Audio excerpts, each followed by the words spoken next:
My name's WILBERT ALIX, and I'm the director and owner of Trance International. Trance International designs and offers trainings and workshops and courses around the world, all based on more of a neo-shamanic model than a shamanic model. It's kind of what shamanism would look like if it was uninterrupted and had been allowed to grow, simultaneous to our developments with science. And so it's kind of what would shamanic ritual look like if it was updated to the 21st century. Because I don't think I've ever not been involved with music. I grew up in a music culture. I'm a 8th generation child of the city of New Orleans, and in New Orleans everything breathes music.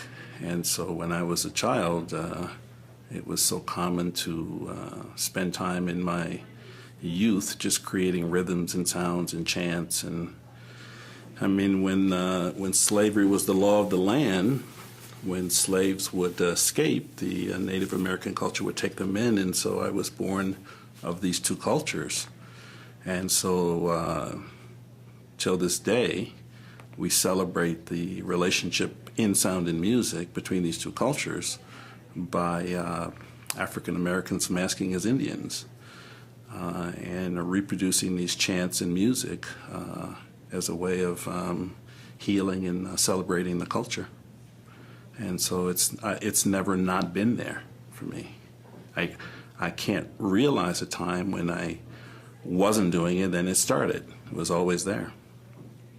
You're asking why is sound and healing so powerful, or why did they go together?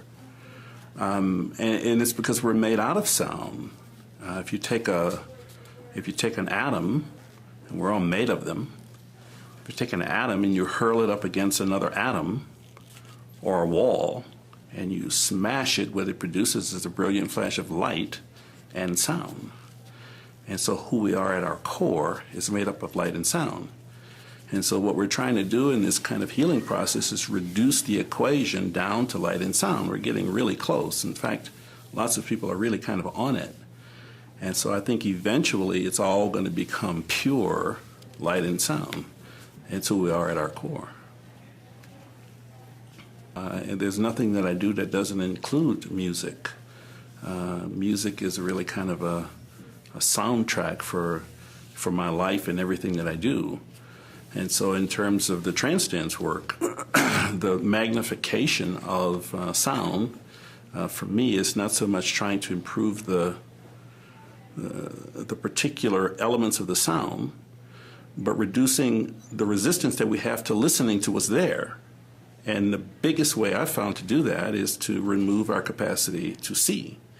Because in a sighted person, 90% of the way that we perceive reality is through our eyes. And so you're already fighting 90% in favor of another side of the story, and 10% is all about maybe what you can hear. If you can remove your capacity to compete with it, then your capacity to hear these sounds is just magnified 90% or 900%.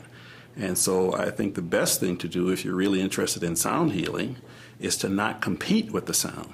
And the best way to not compete with the sound is to take away your capacity to see. And so whenever I do this kind of work, this is what people report all the time, that so many things happened. You see, if our other senses were capable of engaging reality to the degree that our eyes did, probably what that would look like, we would become clairvoyant, because we would be able to hear as well as we could see. We would be able to smell as well as we could see. We could feel as well as we could see. And so if everything was operating as powerfully as our visual sense, our experience of reality would become holographic. And holographic reality basically is a high level of intuition. And so what it would look like would be clairvoyance, or a very high level of communication absent of language.